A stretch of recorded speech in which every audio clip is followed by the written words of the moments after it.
Iran ఇప్పుడు ఒక అద్భుతాన్ని సాధించానని చెప్తోంది. ఇజ్రాయిల్లో 8 మంది ప్రాణాలు కోల్పోయారు, 100 మందికి పైగా గాయపడ్డారు.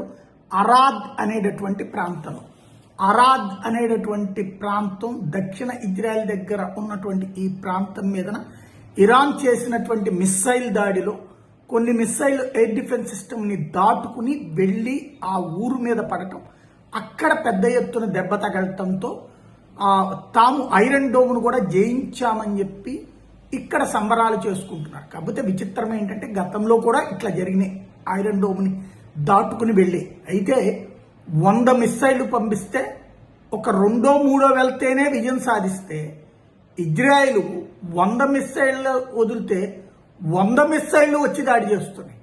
ఒక్కటి కూడా ఆపలేకపోతున్నది ఇరాన్.